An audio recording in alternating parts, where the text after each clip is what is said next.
अगर मैं आपसे कहूं कि दुनिया में एक ऐसा एक्सपेरिमेंट हुआ था जहां इंसानों को जानबूझकर सोने नहीं दिया गया और कुछ ही दिनों में वो इंसान नहीं बल्कि कुछ और बन गए, तो क्या आप यकीन करेंगे? ये कोई हॉरर फिल्म नहीं है। ये कहानी है एक ऐसे खौफनाक एक्सपेरिमेंट की जिसे दुनिया आज जानती है रशियन स्लीप एक्सपेरिमेंट के नाम से। एक ऐसा एक्सपेरिमेंट जिसके बारे में कहा जाता है कि जिन लोगों ने इसे किया उन्होंने खुद भी बाद में इसे छुपाने की कोशिश की, क्योंकि जो उन्होंने देखा वो सिर्फ डरावना नहीं था, वो इंसानियत के खिलाफ था। ये कहानी शुरू होती है 1940 के समय से, जब दुनिया युद्ध वॉर की आग में जल रही थी। हर देश चाहता था कि उसके सैनिक बिना थके, बिना सोए लगातार लड़ सकें। लेकिन एक बड़ी समस्या थी, नींद। इंसान चाहे कितना भी ताकतवर क्यों ना हो, कुछ दिनों तक बिना सोए उसका शरीर और दिमाग दोनों जवाब दे देते हैं। लेकिन अगर कोई तरीका मिल जाए जिससे इंसान कई दिनों तक बिना सोए जिंदा रह सके, तो क्या होगा? यही सवाल कुछ रूसी वैज्ञानिकों के दिमाग में आया और इसी सवाल ने जन्म दिया एक ऐसे एक्सपेरिमेंट को जिसने इंसान और दरिंदे के बीच की लाइन को हमेशा के लिए मिटा दिया। रूसी वैज्ञानिकों ने फैसला किया कि वो एक स्पेशल गैस बनाएंगे, एक ऐसी गैस जिसे इनहेल करने के बाद कोई भी इंसान कई दिनों तक सो नहीं पाएगा। और इस एक्सपेरिमेंट के लिए उन्हें चाहिए थे सब्जेक्ट्स। लेकिन युद्ध के समय कौन अपनी मर्जी से इस एक्सपेरिमेंट का हिस्सा बनता? इसलिए उन्होंने चुने 5 कैदी प्रिजनर्स। उन्हें एक ऑफर दिया गया, अगर तुम 30 दिन तक बिना सोए रह गए तो तुम्हें आजाद कर दिया जाएगा। आजादी का नाम सुनते ही उन 5 लोगों ने बिना सोचे समझे इस एक्सपेरिमेंट के लिए हां कर दी। उन्हें क्या पता था कि ये 30 दिन उनकी जिंदगी के आखिरी दिन बनने वाले हैं। उन्हें एक सील्ड चेंबर में बंद कर दिया गया, एक ऐसा कमरा जहां बाहर की दुनिया से उनका कोई कनेक्शन नहीं था। वहां खाना था, पानी था, लेकिन एक चीज नहीं थी, नींद।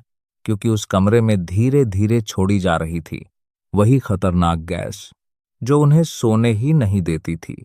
शुरुआत के पहले 2-3 दिन सब कुछ नॉर्मल था। वो हंस रहे थे, बातें कर रहे थे, जैसे कोई भी इंसान करता है। लेकिन कहानी यहीं से धीरे धीरे अंधेरे में उतरना शुरू होती है। और जो आगे हुआ वो इतना खौफनाक था कि आज भी कोई उसे पूरी तरह समझ नहीं पाया। पहले 3 दिन तो सब कुछ नॉर्मल था, लेकिन डे 4 से कुछ बदलने लगा। उन 5 कैदियों की बातचीत धीरे धीरे अजीब होने लगी। जो लोग पहले हंस रहे थे अब धीरे धीरे अपने ही दिमाग में खोते जा रहे थे। वो आपस में बातें करते थे, लेकिन अब उनकी बातें सिंपल नहीं थीं। वो अपनी जिंदगी के सबसे डार्क सीक्रेट्स, सबसे गंदे ख्याल एक दूसरे को बताने लगे थे। जैसे उनके अंदर छुपा हुआ अंधेरा अब बाहर आने लगा हो। डे 5 अब हालात और भी खराब हो गए। हर एक कैदी पैरानॉइड हो चुका था। उन्हें लग रहा था कोई उन्हें देख रहा है, कोई उन्हें कंट्रोल कर रहा है। उनकी आंखों में डर नहीं था, बल्कि एक अजीब सा पागलपन था।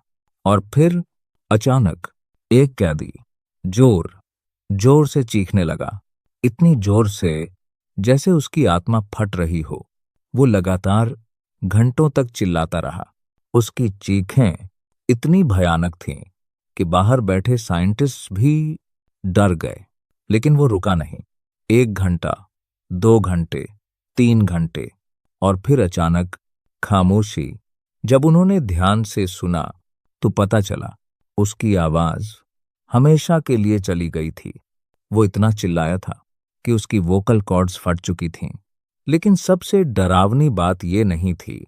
सबसे डरावनी बात ये थी कि बाकी 4 कैदी उसकी तरफ देख भी नहीं रहे थे, जैसे उन्हें फर्क ही नहीं पड़ता, जैसे वो अब इंसान ही नहीं रहे। डे 6 से डे 8 अब वो एक दूसरे से बात करना बंद कर चुके थे। पूरा चेंबर खामोश हो गया। लेकिन माइक्रोफोन्स कुछ और ही कहानी बता रहे थे, क्योंकि वो सब धीरे धीरे माइक्रोफोन में कुछ फुसफुसा रहे थे, जैसे वो साइंटिस्ट से नहीं बल्कि किसी और से बात कर रहे हों।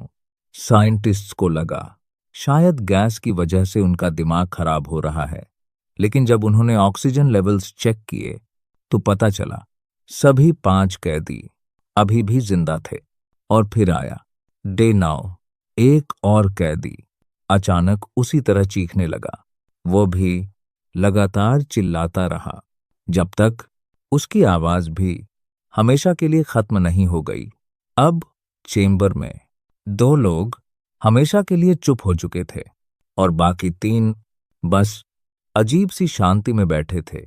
लेकिन असली डर अभी बाकी था, क्योंकि डे 10 के बाद जो साइंटिस्ट्स ने देखा उसने उनकी रूह तक हिला दी।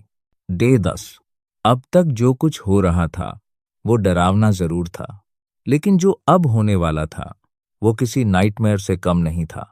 पूरे चेंबर में कंप्लीट साइलेंस था, ना कोई चीख, ना कोई आवाज, ना कोई हरकत, जैसे अंदर कोई है ही नहीं। साइंटिस्ट्स घबरा गए।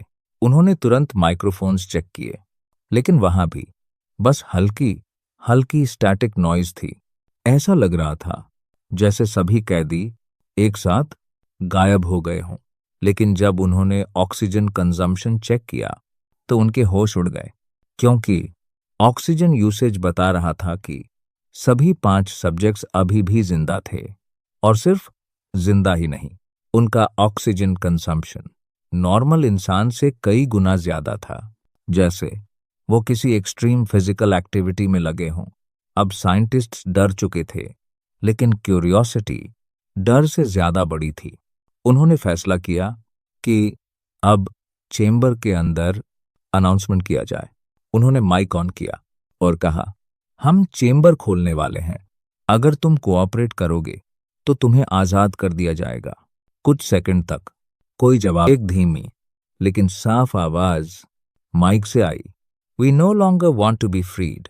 ये सुनते ही साइंटिस्ट्स के शरीर में सिहरन दौड़ गई, क्योंकि ये आवाज किसी इंसान की नहीं लग रही थी।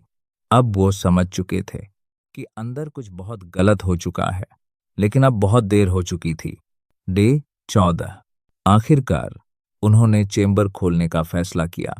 जैसे ही दरवाजा खोला गया, अंदर फ्रेश एयर गई और उसी पल अंदर से एक साथ चीख सुनाई दी, no please do not remove the gas.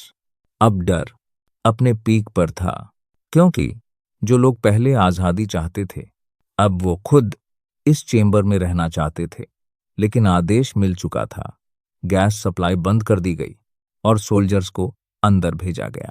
जैसे ही सोल्जर्स अंदर गए, उन्होंने जो देखा वो देखकर उनकी आंखें खुली की खुली रह गईं। कुछ सोल्जर्स तो वहीं खड़े खड़े उल्टी करने लगे, क्योंकि चैम्बर के अंदर जो था वो इंसान नहीं था। खून हर जगह फैला हुआ था, दीवारों पर, फर्श पर, यहां तक कि छत पर भी। उन 5 में से एक सब्जेक्ट मर चुका था।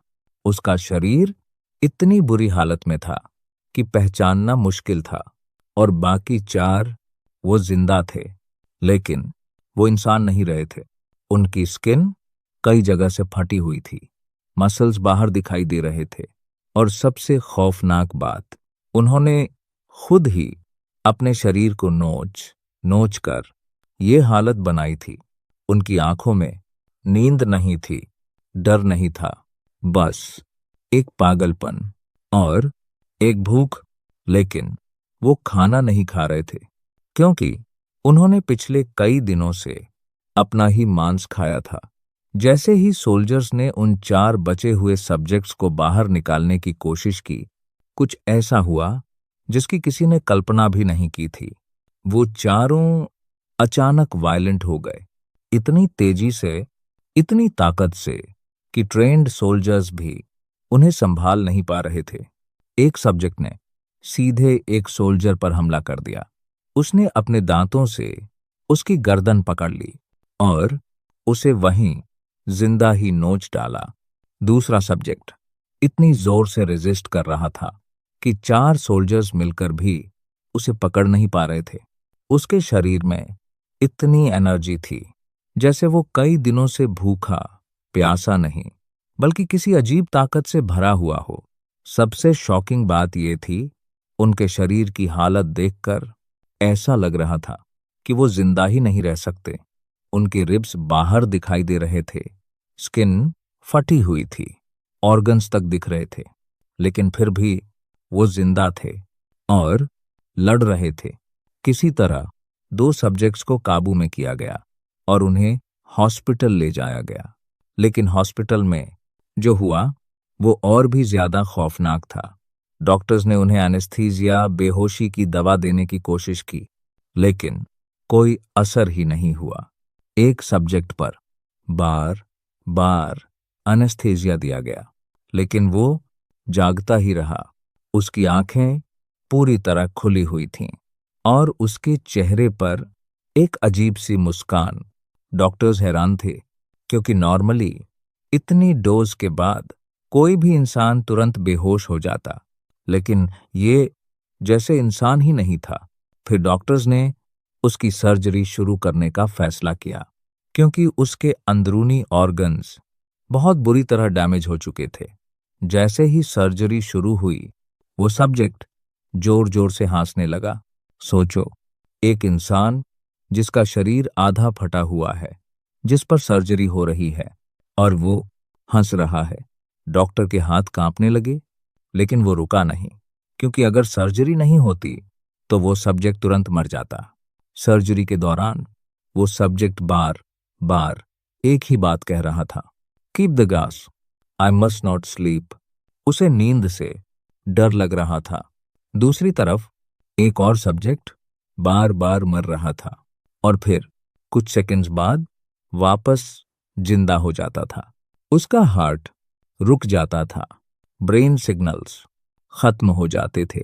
डॉक्टर्स उसे डेड डिक्लेयर कर देते, लेकिन फिर अचानक उसकी आंखें खुल जाती और वो फिर से बोलने लगता, gas, give me the gas.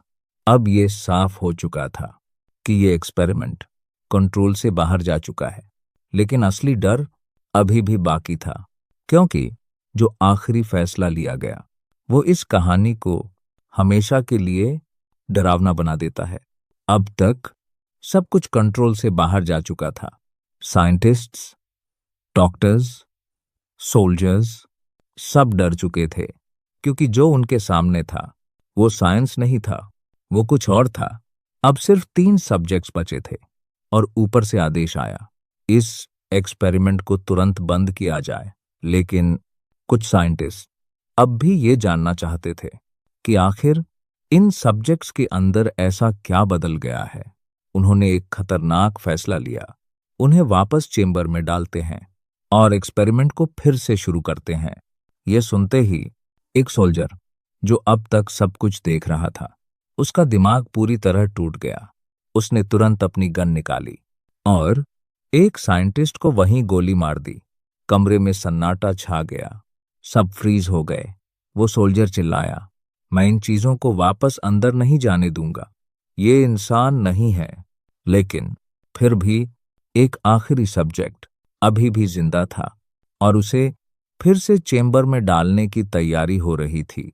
तभी वो साइंटिस्ट जो इस एक्सपेरिमेंट को लीड कर रहा था, उसने उस आखिरी सब्जेक्ट से पूछा, तुम हो क्या? कुछ सेकंड्स के लिए वो सब्जेक्ट चुप रहा, फिर धीरे धीरे उसके चेहरे पर एक खतरनाक मुस्कान आई और उसने जवाब दिया, हम वही हैं जो तुम हर रात अपने अंदर छुपाते हो। कमरे में खामोशी छा गई। वो आगे बोला, हम वो हैं जिससे तुम सोते वक्त डरते हो, हम वो हैं जो तुम्हारे दिमाग के अंधेरे में छुपा है, और जब तुम सोते हो तब हम बाहर आने की कोशिश करते हैं। ये सुनकर वो साइंटिस्ट पूरी तरह कांप गया। उसे बिना एक पल गंवाए उसने अपनी गन उठाई और सीधे उस आखिरी सब्जेक्ट के दिल पर गोली मार दी। जैसे ही गोली लगी, वो सब्जेक्ट जमीन पर गिर पड़ा, लेकिन मरने से पहले उसने आखिरी बार मुस्कुराते हुए कहा, सो ऑलमोस्ट फ्री। और फिर सब कुछ खत्म हो गया। इस एक्सपेरिमेंट के सारे रिकॉर्ड्स बाद में डिस्ट्रॉय कर दिए गए और इस घटना को दुनिया से छुपा लिया गया। लेकिन आज भी लोग इस कहानी को याद करते हैं और एक ही सवाल पूछते हैं, क्या ये सिर्फ एक कहानी थी या फिर सच में इंसान के अंदर कुछ ऐसा छुपा है जो कभी बाहर नहीं आना चाहिए, और अगर वो बाहर आ गया तो शायद हम इंसान नहीं रहेंगे,